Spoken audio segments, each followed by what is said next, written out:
My self professor doctor Deepak Singh, A life science specialist. आज एक topic deal कर रहे हैं, बहुत कॉमनेस टॉपिक है, रिनल स्टोन, किडनी स्टोन या नेफ्रोलिथियोसिस, यूरोलिथियोसिस या रिनल कैल्कुलाई, कई नाम से पुकारते हैं। यानी किडनी ट्रैक्ट में, किडनी से लेकर ट्रैक्ट में स्टोन बनने को हम रिनल स्टोन या नेफ्रोलिथियोसिस या यूरोलिथियोसिस बोलते हैं। चलिए अब बात करते हैं, ये पूरे इस ट्रैक्ट में जहां भी स्टोन होता है सभी को हम रिनल स्टोन ही बोलते हैं।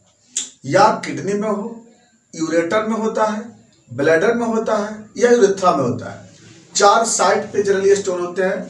जैसा कि स्ट्रक्चर देख रहे हैं यहाँ पे, जैसे ये किडनी है, दो किडनी है यहाँ पर, राइट लेफ्ट, यहाँ पर यूरेटर है, ये ब्लैडर है और ये यूरेथ्रा है।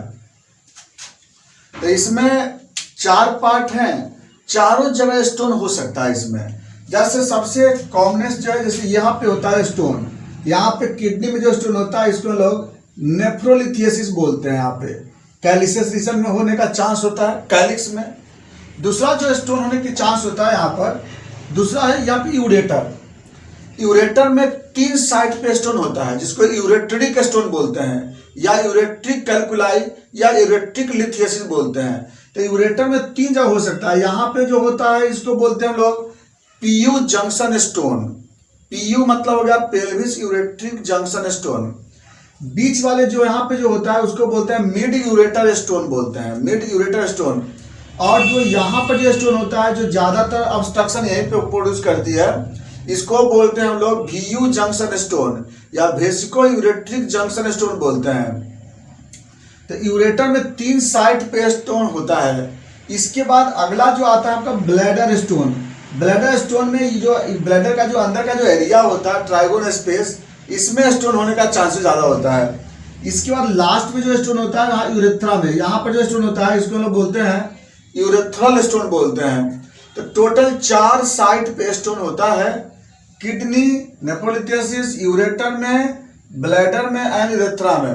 किडनी में मोस्ट कॉमन है जहां बनता है स्टोन। स्टोन दो जगह फॉर्मेशन होता है, एक किडनी में कैलिसेस में बनता है और दूसरा ब्लैडर में बनता है। यूरेटर में तो ऊपर से जो स्टोन बन के यहाँ पे आ जाते हैं। तो ब्लैडर में क्या यूरिन जनरली स्टोन बनता है किडनी में, और नहीं तो बनता है ब्लैडर में। तो यूरेटर में क्या होता है, ऊपर से स्टोन नीचे चला आता है, और यूरेथ्रा में क्या होता है कि ब्लैडर वाला स्टोन यूरेथ्रा में चले जाते हैं। यानी कि फॉर्मेशन समझ में आ गया कहाँ बनता है, साइट भी समझ में आए कहाँ बनता है। अब बात करते हैं हम लोग कि ये बनता किस वजह से है, ये किस किस कारण से बनता है स्टोन। ये स्टोन बनने के पीछे दो बहुत बड़ा इसमें सब्सटेंस होते हैं। एक होता है कैल्शियम होता है, मिनरल कैल्शियम, मैग्नीशियम, फॉस्फेट, और दूसरा होता है इसमें साल्ट। तो दो चीज से ये जनरली स्टोन ज्यादा बनता है। लेकिन अब यहाँ पे एक बात आता है कि स्टोन क्यों बन जाता है। अगर बाय द वे यूरिन के क्वांटिटी में और क्वालिटी में अगर चेंजेज होता है, यूरिन के कॉन्स्टिट्यूएंट्स में, तो यूरिन के कंस्टिट्यूएंट्स में, कंस्टिट्यूएंट्स का मतलब जो भी यूरिन में सब कंस्टिट्यूएंट पास करता है, क्या कंस्टिट्यूएंट पास करता है। अब उसमें ऑक्जेलिक एसिड है, phosphoric acid, calcium, magnesium, uric acid. तो अगर ऐसे कंपोनेंट अगर बाय द वे जरूरत से ज्यादा पास करता है तब उस केस में स्टोन बनता है, या फिर कोई वहां पे क्वालिटी चेंज करता है कंस्टिट्यूएंट्स का, तब स्टोन बनता है। यानी स्टोन दो कैसे बनता है, या तो क्वांटिटी गड़बड़ा जाता है, क्वांटिटी ज्यादा हो जाता है, या क्वालिटी चेंज करता है। इसके साथ साथ जो किडनी ट्रैक्ट का, यहाँ से देख रहे हैं ये ट्रैक्ट बनाए हुए हैं, यहाँ पर नेफ्रॉन है, नेफ्रॉन के बाद यहाँ पर ये नेफ्रॉन का पीसीटी या लूप ऑफ हेल है, डीसीटी लूप, यहाँ पे कलेक्टिंग ट्यूब्यूल्स, यहाँ पे कैलिसेस होता है। इसका यहाँ यूरेटर है, यूरेटर इसको सिर्फ एनिमेटेड डायग्राम के लिए से बनाए हुए हैं। यहाँ पे ब्लैडर है, यूरेथ्रा। तो मान लीजिए सपोज दैट इसके अंदर का सेल का नेचर अगर चेंज कर देगा, अनहेल्दी हो जाएगी बाय द वे। तो अनहेल्दी होने के कारण क्या होता है कि अनहेल्दी होने से क्या होता है कि जो कैल्शियम को या किसी साल्ट को क्या करता है, अपनी तरफ अट्रैक्ट कर लेता है। हाँ, पहले बोले जब तक ये अनहेल्दी नहीं हुआ तब तक स्टोन नहीं बनता है इसमें। तो क्या होगा, एक तो कैल्शियम साल्ट वहां पे ज्यादा मिलेंगे, उसके कारण भी हो सकता है क्वालिटी चेंज कर सकता है, या फिर ट्रैक्ट का जो सेल है उसका नेचर चेंज कर जाता है। तो करता क्या है कि यूरिन के कंस्टिट्यूएंट्स को अपने साथ अट्रैक्ट कर करके और धीरे धीरे पहले क्लोराइड बनावेगा, फिर उसका क्रिस्टलाइड बनावेगा। यानी सेल ऐसा नहीं होता है, जैसे मान लीजिए कैल्शियम ऑक्जेलेट है, तो कैल्शियम ऑक्जेलेट क्या होता है ना कि सबसे पहले ऑक्जेलिक कैल्शियम ऑक्जेलिक एसिड इसके साथ बाइंड करता है इंजोर्ड सेल के साथ, और धीरे धीरे बाइंड करते करते करते करते बाइंड करते करते करते करते और तब जाकर के यहाँ पर क्या होता है ना, स्टोन बना लेता है यहाँ पे। ये तो हो गया इसके बनने के बारे में। अगली पॉइंट होता है इसका बनता क्यों है, तो सबसे ज्यादा बनता है इसके पीछे है कि अगर पानी कम पीने के वजह से, या फिर डिहाइड्रेशन होने के कारण, नोजिया वोमिटिंग अगर ज्यादा हो रहा है, लंबे समय से अगर किसी कारण से ज्यादा पर्सपायरेशन होता है, ज्यादा पसीना चलता है, तो ये सब जो होता है सबसे पहला रीजन होता है स्टोन बनने का। दूसरा रीजन जो होता है उसमें कैल्शियम या फॉस्फोरस अगर बाय द वे ज्यादा अमाउंट में अगर इंटेक करते हैं या ज्यादा अमाउंट में पास करता है, उस केस में स्टोन बनता है। थर्ड केस में क्या होता है कि विटामिन ए अगर डिफिशियंसी हो जाता है या बहुत ज्यादा एक्सेस यूज करते हैं, दोनों केस में स्टोन बनता है, क्योंकि विटामिन ए की कमी होने से यहाँ सेल जो होता है ना वह इंजोर्ड होता है और उसकी वजह से यहाँ पर साल्ट और कैल्शियम को अपने साथ बाइंड करता है। और अगर बाई द वे अगर ज्यादा लेने से क्या होता है कि एक्सेस विटामिन ए लेने से रेटिनोइक एसिड जो होता है वो बोन के सेल को बोन में डिमिनरलाइज करता है कैल्शियम को, उसके कारण स्टोन बनता है। तो ये सब जो होता है जो बहुत बड़ा फैक्टर होता है स्टोन बनने का। अब बात करते हैं उसमें टाइप के अनुसार कॉज। तो टाइप कौन कौन से होते हैं, तो 6 टाइप के रिनल स्टोन होते हैं, याद रखना होगा।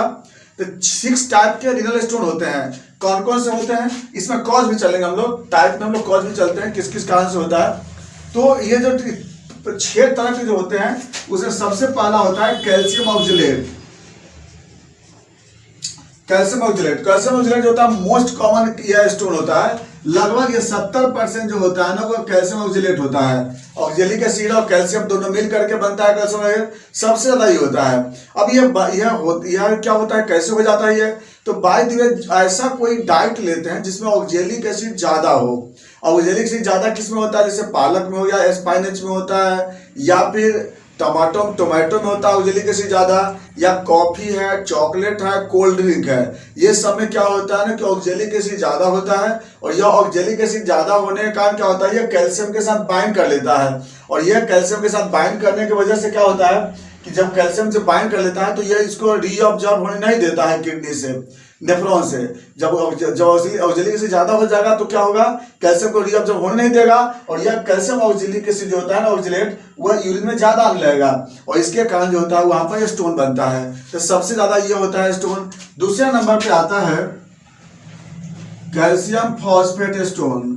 कैल्शियम फॉस्फेट 5% जो होता है ना कैल्शियम फॉस्फेट स्टोन होते हैं। इसमें क्या होता है कि जब ज्यादा अमाउंट में कैल्शियम इंटेक करने से या फॉस्फेट इंटेक करने के कारण या फिर किसी और डिजॉर्डर के कारण क्या होता है कि कैल्शियम फॉस्फेट स्टोन बनता है। यह स्टोन जो होता है उसमें जैसे ज्यादा कारण क्या होता है कि पाराथॉर्मोन की वजह से, एक्सेस विटामिन डी यूज करने के कारण, या ऑस्टियोपोरोसिस की वजह से, या फिर एक्सेस कैल्शियम इंटेक करते हैं, ये या फिर एक्सेस अगर बाय द वे एटीपी का ज्यादा यूज करते हैं, एक्सट्रीम एक्सरसाइज करते हैं, तो उस केस में यह स्टोन बनने का चांसेस होता है। यह होता है कैल्शियम फॉस्फेट होता है। अगला होता है नंबर 3 जो स्टोन होता है, थर्ड नंबर पे, वो होता है ट्रिपल फॉस्फेट। ट्रिपल फॉस्फेट ये 5% होता है। ट्रिपल फॉस्फेट में 3 तरह के फॉस्फेट होते हैं, calcium phosphate, magnesium phosphate, ammonium phosphate. यह स्टोन जो होता है इसको सबसे बड़ा स्टोन बोलते हैं, स्टैग हॉर्न स्टोन भी बोलते हैं इसको हम लोग, स्टैग हॉर्न स्टोन, जो कि एक किडनी के एकदम कैलिसस रीजन से लेकर के और पेल्विस तक होता है। ये लार्जर स्टोन बोलते हैं इसको किडनी का। यह स्टोन क्यों बन जाता है, यह स्टोन ज्यादातर जो होता है प्रोटियस, स्यूडोमोनास, क्लेब्सियल्ला के इन्फेक्शन से होते हैं, जो कि मोस्ट कॉमन होता है फीमेल में। तो यानी कि इन्फेक्शन की वजह से होता है, इन्फेक्शन की वजह से यह स्टोन जल्दी बनता है। यह ट्रिपल फॉस्फेट है क्योंकि जो बैक्टीरिया जो होता है प्रोटियस और स्यूडोमोनास, ये यूरिया को अमोनिया में कन्वर्ट कर देता है। कैसे कन्वर्ट करता है कि बैक्टीरिया जो होता है यूरिएज केमिकल लिबरेट करता है, और यूरिएज केमिकल जो होता है, जो यूरिन में यूरिया होता है, उस यूरिया को अमोनिया में कन्वर्ट कर देता है, और वह अमोनिया जो होता है वह फिर क्या होता है फॉस्फोरिक एसिड के साथ रिएक्शन करता है, फिर मैग्नीशियम को बाइंड करता है और कैल्शियम को बाइंड करता है, और तीनों मिला करके बनता है यहाँ पे ट्रिपल फॉस्फेट बनता है ये। इसके बाद जो अगला जो स्टोन होता है इसमें वह होता है यूरेट स्टोन होता है। यूरेट स्टोन ये लगभग जो होता है ये 15% जो होता है ना ये यूरेट स्टोन होता है, यूरिक एसिड की वजह से होता है। तो यूरिक एसिड का लेवल अगर बहुत ज्यादा बढ़ जाता है ब्लड में तो वो ज्यादा पास करने लगता है और वो सोडियम से रिएक्शन कर करके सोडियम मोनोयूरेट या सोडियम यूरेट क्रिस्टल बनाता हुआ। अब ये क्यों ज्यादा होता है? अगर ज्यादा नॉनवेज यूज करने से या ज्यादा यूरिक एडिनिन गुआनिन वाले डाइट ज्यादा यूज करने से, जो प्यूरिन बेस जिसको बोलते हैं, उसके कारण ज्यादा होता है, या फिर ज्यादा क्रोमोसोमल डाइट यूज करने से भी ये हो सकता है, या अल्कोहल इंटेक करने से, बॉडी में ऑटोइम्यून डिसऑर्डर्स है, ल्यूकेमिया है, जेनेटिक डिजीज है, ये सारे कारण से क्या होता है कि यूरिक एसिड का फॉर्मेशन ज्यादा हो जाता है और उसके कारण ये यूरेट स्टोन डेवलप होता है। ये भी आपका सेकंड कॉमनेस्ट ये होता है। पहला है आपका कैल्शियम वगैरह, दूसरा यूरेट स्टोन होता है जो 15% होता है। इसके बाद जो अगले जो 5वें नंबर पे होता है वो होता है जेंथिन स्टोन होता है।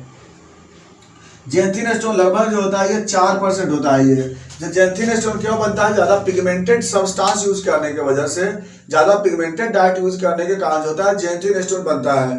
उसका लास्ट में बनता है 6ठे नंबर पे सिस्टीन स्टोन। 6 नंबर पे आता है सिस्टीन स्टोन होता है। सिस्टीन स्टोन जो होता है वो 1% होता है। ये जो होता है सिस्टीन क्या होता है? एक प्रकार का नॉन एसेंशियल एमिनो एसिड होता है और यह एमिनो एसिड जिसका मेटाबॉलिज्म लीवर में होता है। अगर ये लीवर मेटाबोलाइज नहीं कर पाता है सिस्टीन को तो उस केस में सिस्टीन यूरिन से पास करता है और जिसकी वजह से सिस्टीन स्टोन डेवलप करता है। मेटाबोलाइज नहीं होने के पीछे क्या कारण है? जेनेटिक ज्यादा होता है इसमें, और ये ज्यादातर यंग गर्ल में ज्यादा होता है फीमेल ये स्टोन। लेकिन यह जो स्टोन है ये रेयर स्टोन होता है, बहुत कम, यानी कि 1% यह स्टोन होने के चांस होता है। तो ये जो देखे आप जो स्टोन का टाइप भी देख लिए और कॉज भी देख लिए, ये सब अलग अलग कॉज भी हो जाते हैं, अलग अलग टाइप भी हो जाते हैं। अब जो बात करते हैं हम लोग इसके सिम्टम पे कि रिनल स्टोन का सिम्टम क्या होता है, याद रखिएगा रिनल स्टोन हार्डेस्ट स्टोन होता है। इसमें क्या होता है कि कैल्शियम ऑक्जेलेट इसमें मिक्स्ड हो गया, ये ऑर्गेनिक इनऑर्गेनिक दोनों मिक्स होता है। कैल्शियम फॉस्फेट इनऑर्गेनिक स्टोन है, ट्रिपल फॉस्फेट इनऑर्गेनिक स्टोन है, यूरेट स्टोन ऑर्गेनिक स्टोन है, जेंथिन और सिस्टीन ऑर्गेनिक स्टोन होता है। लेकिन जो भी स्टोन होता है यह हार्ड स्टोन होता है। लगभग स्टोन का स्टैग हॉर्न स्टोन को छोड़ करके बाकी stone 5 mm, 6 mm, 7 mm, 8 mm के ही स्टोन इसमें ज्यादा मिलते हैं। इससे ज्यादा बड़ा स्टोन तो इसमें सिम्टम बहुत ज्यादा प्रोड्यूस कर देता है। तो इसमें क्या होता है? सबसे पहला सिम्टम होता है पेन। अब पेन कहाँ पे होता है? जैसे देखिए 4 तरह का यहाँ पे साइट है, kidney, ureter, bladder and urethra. तो इसमें जो पेन होता है एब्डोमेन में, इसमें चारों में कुछ कुछ चेंजेस होता है। जैसे सबसे पहला जो पेन होता है, अगर किडनी में अगर स्टोन होगा तो इसका पेन आपको रिनल कॉलिक कहलाता है। रिनल एरिया से दर्द होता है और इसका पेन अम्बिलिकल की तरफ और बैक की तरफ मूव करता है। अगर स्टोन अगर यूरेटर में अगर होता है तो इसका पेन आप जो लोअर रीजन से होते हुए, लाइन रीजन से होते हुए और इलियक फोसा होते हुए और वह पहुंचता है फीमेल में ये भलवा यानी कि लेबिया में, भेजाना में, और मेल में स्क्रोटम में मूव करता है ये पेन, याद रखना होगा इसमें। Ureteric stone. ब्लैडर स्टोन जो होता है ये सुप्राप्यूबिक एरिया में दर्द होता है, जो हाइपोगैस्ट्रिक एरिया में, और जो यूरेथ्रल स्टोन होता है वह यूरेथ्रा में पेन होता है इसमें। दूसरा जो पेन का नेचर क्या होता है? अगर किडनी में स्टोन होता है तो लगभग इसका दर्द आधे घंटे तक होता है, फिर आधे घंटे के बाद इंटरवल पे होगा, फिर उसका दर्द होगा। यूरेट्रिक स्टोन जो होता है ये लगभग 1 घंटे से 2 घंटे तक ही दर्द होता है। ब्लैडर में जो पेन होता है ये लगभग 40 मिनट तक के पेन होता है, और जो यूरेथ्रा में जो पेन होता है वो कंटिन्यू पेन होता है इसमें, तो क्योंकि तो सबसे मेडिकल इमरजेंसी यूरेथ्रा वाला पेन स्टोन होता है ना।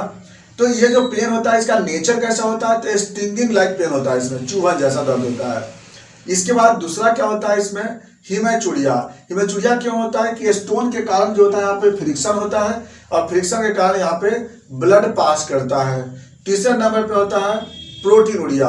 यहाँ पर क्या होगा कि इंजुरी के कारण यहाँ पे इन्फ्लामेशन भी होता है और साथ साथ एक्सुडेटिव फ्लूइड में प्रोटीन भी पास करता है उसमें। इसके बाद ये तो तीन सिम्टम बहुत कॉमन होता है, पेन, प्रोटीनुरिया, हिमेचुरिया। इसमें जो बर्निंग मिक्चुरेशन भी होता है, यानी पेशाब करते समय जलन भी होता है इसमें, और काफी पेन भी होता है। जब भी पेशेंट पे यूरिनेशन करता है तो उस समय यहाँ पर ब्लैडर में भी पेन होता है और जहाँ पे स्टोन होगा वहाँ पे पेन बढ़ता है। तो अगला जो पेन का जो एग्रीवेशन होता है, एक्सरसाइज करने पे और मूवमेंट में बढ़ता है। कभी कभी फीवर भी आ सकता है। कब आ सकता है? जब इन्फेक्शन होंगे या इन्फ्लामेशन हो जाएगा तब इसमें आपको फीवर भी आ सकता है। अब बात करते हैं साइन के बारे में। अगर कोई रीनल स्टोन का पेशेंट आ रहा है, हम क्या देख सकते हैं? ऐसे तो पता नहीं चलता ऊपर से, लेकिन अगर बाय द रीनल कॉलिक होता है तो वहाँ पे टेंडरनेस मिलते हैं, थोड़ा सा टेंडरनेस, और हो सकता है कि पाल्पेशन आपके रीनल एरिया मिल सकता है। अदर में कोई साइन पता नहीं चलता है। नेक्स्ट आते हैं कॉम्प्लिकेशन। रीनल स्टोन अगर है तो क्या कॉम्प्लिकेशन होगा? तो इसकी वजह से आप जानते हैं कि स्टोन हो गया तो आप पर हिमेचुरिया भी होगा, इन्फ्लामेशन होगा, ऑब्स्ट्रक्शन होगा। तो ऑब्स्ट्रक्शन होगा तो क्या होगा? यूरेटर में पानी का अमाउंट बढ़ जाएगा, यूरिन भर जाएगा, तो हाइड्रोयूरेटर हो सकता है, किडनी में हाइड्रोनेफ्रोसिस हो सकता है। तो ये जनरली ज़्यादातर स्टोन के केस में ये आपका ब्लड लॉस कर सकता है, प्रोटीन लॉस कर सकता है। ज़्यादातर तो मरीज इसमें बेचैन हो जाता है ऑब्स्ट्रक्शन के कारण, तो वही हाइड्रोयूरेटर और हाइड्रोनेफ्रोसिस हो सकता है। और लंबे समय तक अगर हाइड्रोनेफ्रोसिस हो गया तो किडनी फेल हो सकता है। तो मेन कॉम्प्लिकेशन इसमें यही होता है, मेनली इन्फेक्शन या इन्फ्लामेशन, और वही हाइड्रोनेफ्रोसिस और किडनी फेल लंबे समय तक हो सकता है, तब हो सकता है। जैसे खास करके किडनी फेल स्टाइगहॉर्न स्टोन में ज़्यादा होता है। अब बात करते हैं इसका इन्वेस्टिगेशन। इसके लिए क्या करेंगे हम लोग? तो इसके लिए पहला मेन इन्वेस्टिगेशन है, इसके लिए हम लोग अल्ट्रासोनोग्राफी। तो हम लोग इसके यूएसजी ऑफ केयूबी भी करा सकते हैं या होल एब्डोमेन भी कर सकते हैं। इसमें हम क्या होगा कि स्टोन कहाँ पे है, किडनी में है, यूरेटर में है, ब्लैडर में है, ये पता चल जाता है। किडनी उसके साथ साथ स्टोन का साइज पता चल जाएगा और स्टोन का नंबर पता चल जाएगा कि ये एक तरफ है, दोनों तरफ है, क्योंकि जब तक ये पता नहीं चलेगा तब तक हम ट्रीटमेंट भी नहीं हो पाएगी। इसके बाद जब अल्ट्रासोनोग्राफी रिपोर्ट आ जाता है तो हम लोग क्या करते हैं? एक्सरे ऑफ केयूबी करते हैं। तो एक्सरे ऑफ केयूबी करने पे क्या होता है कि अगर ऑर्गेनिक स्टोन अगर होगा तो ट्रांसलूसेंट वहाँ पे शैडो मिलेंगे। ट्रांसलूसेंट का मतलब होता है कि हल्का सा उजला, हल्का ब्लैकिश। अगर by the way inorganic stone होगा तो ट्रांस ओपेक शैडो मिलेगा। जहां भी स्टोन होगा ना वहां पे ट्रांस ओपेक शैडो मिलेगा, एब्डोमेन का जो एक्सरे देखेंगे उसमें। इसके बाद अगला इन्वेस्टिगेशन होता है आईवीपी, इंट्रावेनस पाइलोग्राम या इंट्रावेनस यूरेट्रोग्राम, आईवीयू भी बोलते हैं। तो आईवीपी क्यों करते हैं? आईवीपी करते हैं इसलिए है कि हमें जो स्टोन है तो स्टोन के कारण तो और क्या क्या वहां पर डेवलप हो चुका है कंडीशन, डायलिटेशन क्या हो चुकी है, उसको देखने के प्लस किडनी से यूरिन बन रहा है कि नहीं, ये जानने के लिए आईवीपी कराते हैं। क्योंकि जब तक किडनी फंक्शन में नहीं रहेगा हम उसका मेडिसिन करने से क्या फायदा होगा। तो और इसलिए हमको किडनी कितना देर में यूरिन बना रही है, कितना फंक्शन में है, इसके लिए हमें आईवीपी या आईवीयू कराना पड़ता है। इतना जांच के बाद हम लोग फिर क्या करते हैं? अगर ब्लैडर में होता है तो सिस्टोस्कोप से हम लोग देख सकते हैं, लेकिन वो तो एक ट्रीटमेंट भी एक तरह से हो जाता है ना। अब जो बात रीनल फंक्शन करके देख सकते हैं, रीनल फंक्शन में क्या कर सकते हैं? तो हम लोग यूरिया देख सकते हैं, किडनी देख सकते हैं, लेकिन इतना जल्दी यूरिया किडनी नहीं बढ़ता है, याद रखिएगा। इतना जल्दी यूरिया किडनी नहीं बढ़ता है, यूरिया किडनी तब बढ़ता है जब किडनी फेल करता है, तब जाके बढ़ता है। और अगर बाय द वे रिटेंशन हो गया तब तो फिर अलग कहानी हो गई ना, फिर यूरिथम होता है। तो अब यूरिन का माइक्रोस्कोपी करते हैं। यूरिन का माइक्रोस्कोपी करने से क्या होता है कि अलग अलग तरह के जो स्टोन होते हैं उसका माइक्रोस्कोपी जानना बहुत जरूरी है। क्योंकि जब तक हम नहीं जानेंगे कि कौन सा स्टोन है तब तक हम मेडिसिन कैसे करेंगे उसमें। जैसे ऑक्जिलेट स्टोन होगा तो इस तरह से ऑक्जिलेट स्टोन होता है, एक लिफाफे के जैसा होता है, इस तरह से। अगर बाय द वे अगर suppose that triple phosphate stone होगा तो उस केस में इस तरह से स्टोन का वेराइटी मिलेंगे इसमें आपको। अगर कैल्शियम फॉस्फेट स्टोन होता है तो इसमें कंबाइन आपको दो तरह के इसमें कंबाइन इसमें आपको ऐसे मिलते हैं। तो इस तरह से क्या होता है, उसका यूरेट स्टोन होगा उसका अलग वेराइटीज होता है, उसका अलग आपको शेप मिलेगा यूरेट स्टोन। तो अलग अलग स्टोन का जो होता है ना अलग अलग शेप मिलता है माइक्रोस्कोप में, ये जानना जरूरी होता है। अब बात करते हैं ट्रीटमेंट के बारे में। इसका हम ट्रीटमेंट क्या करते हैं? देखिए सबसे पहला है कि स्टोन के बारे में जानना बहुत जरूरी है। तो इस सर्जरी में इसको क्या करते हैं कि या तो ओपन सर्जरी करके हम इसको निकाल लेते हैं, लेप्रोस्कोपी से इसको रिमूव कर सकते हैं, या फिर लिथोट्रॉप्सी टेक्निक से इसको हम लोग तोड़ करके बाहर निकाल सकते हैं, या लेजर टेक्निक से इस स्टोन को बाहर कर सकते हैं। यानी कि कई तरह का टेक्निक होता है, ओपन सर्जरी है, लेप्रोस्कोपी सर्जरी है, नेफ्रोलिथोट्रॉप्सी है, या यूरोट्रॉप्सी है, यूरेक्टोट्रॉप्सी है, या लेजर टेक्निक है। तो लेजर टेक्निक में क्या होता है कि ऊपर से हम लोग लाइट बम्बार्ड करके वेव के द्वारा स्टोन को तोड़ते हैं। तो ये सब कई तरह के टेक्निक से स्टोन को हम लोग रिमूव कर सकते हैं, ये सब सर्जरी है। बाकी अगर बात ये ब्लैडर में है तो सिस्टोस्कोप के द्वारा क्या करते हैं, स्टोन को रिमूव कर लेते हैं। और इसके बाद अगर यूरेथ्रा में अगर हो गया, ये तो मेडिकल इमरजेंसी हो गया, तो इसको हम लोग कैथेटर डाल करके हम लोग यूरिन को बाहर कर लेते हैं। तो ये तो हो गया इसका मैनेजमेंट। अब बात करते हैं इसमें हम लोग क्या क्या खाना मना कर देंगे। इसमें देखिए सबसे पहला है कि एक्सेस पालक खाना मना कर देते हैं, चॉकलेट खाना मना कर देते हैं, टमाटर खाना मना कर देते हैं। विटामिन सी ज़्यादा देते हैं, क्योंकि विटामिन सी क्या करता है कि स्टोन को बॉडी से बाहर करने में हेल्प करता है, स्टोन बनने नहीं देता है। विटामिन सी का बहुत अच्छा रोल है कि विटामिन सी से स्टोन नहीं बनता है। विटामिन ए को नॉर्मल अमाउंट में देते हैं, क्योंकि ज़्यादा नहीं देना है ना कम देना है। इसके बाद प्रॉपर अमाउंट में पानी पिलाते रहते हैं, पानी को नॉर्मल देते हैं। उसमें जितना अच्छा पानी कितना देना है ये इंपॉर्टेंस नहीं है, कितनी बार यूरिन जा रहा है ये इंपॉर्टेंस है। दिन भर में 15 बार कम से कम यूरिन जाना चाहिए इसको, तभी जा करके एक स्टोन जो होता है वहाँ पर नहीं बनेगा और वहाँ पर रिमूव हो सकता है। इसके बाद नॉनवेज डाइट को अवॉइड करेंगे हम लोग, क्योंकि उससे ज़्यादा स्टोन बनने की चांसेस हो सकती है। या फिर जो अगर बॉडी में यूरिक एसिड किसी और कारण से बन रहा है उसको अवॉइड करते हैं। अल्कोहल जो होता है उसको अवॉइड करते हैं। तो जनरली ये सब क्या है ना कि ये सब मैनेजमेंट कर सकते हैं। अब बात करते हैं हम लोग मेडिसिन पे। तो इसके लिए हम लोग क्या क्या मेडिसिन दे सकते हैं। देखिए अगर कैल्शियम ऑक्जेलेट स्टोन है तो उसके हम लोग ऑक्जेलिक एसिड मेडिसिन चलाते हैं। दूसरा, अगर कैल्शियम फॉस्फेट स्टोन है तो आप लोग कैलकेरिया फॉस यूज करते हैं, हाई पावर में चलाते हैं उसके हम लोग। अगर ट्रिपल फॉस्फेट स्टोन है तो आप थुजा यूज करते हैं, मैग्नीशियम फॉस यूज करते हैं। अगर और प्लस आप बिकोलिनम भी यूज करते हैं, बिकोला मेडिसिन आता है ना वो दे सकते हैं। अगर यूरेट स्टोन है तो अर्टिका यूरेट चलाते हैं वहाँ पे, या एसिड बेस देते हैं, या कोल्चिकम चलाते हैं। अगर जेंथिन स्टोन है तो वहाँ पे कॉस्टिकम यूज करते हैं। सिस्टेन स्टोन है तो चेलिडोनियम यूज करते हैं। और ऑल इन ऑल हम वहाँ पे सरसापिला यूज कर सकते हैं, बल्गेरिस यूज कर सकते हैं। अगर पेशाब में जलन अगर आ रहा है तो आप कैंथ्रिस यूज करते हैं। और प्लस अगर फंक्शन को बढ़ाना, रीनल फंक्शन को बढ़ाने के लिए एपिसमेल और लाइकोपोडियम देते हैं। तो देखिए अलग अलग तरह के स्टोन हैं, अलग अलग तरह की उसमें मेडिसिन है। जब तक हमको ये पता नहीं होगा कि किस तरह का स्टोन है तब तक हम मेडिसिन वहाँ पे नहीं चलाते हैं, क्योंकि डिफरेंट टाइप्स के बॉन्ड, डिफरेंट टाइप्स के क्रिस्टल, डिफरेंट टाइप के बॉन्ड, डिफरेंट टाइप के एनर्जी, डिफरेंट टाइप के मेडिसिन, यह होता है इसके रीनल स्टोन के बारे में। तो ये था आपका रीनल स्टोन। बाकी बातें चलेंगे फिर नेक्स्ट वीडियो में। Thanks for watching.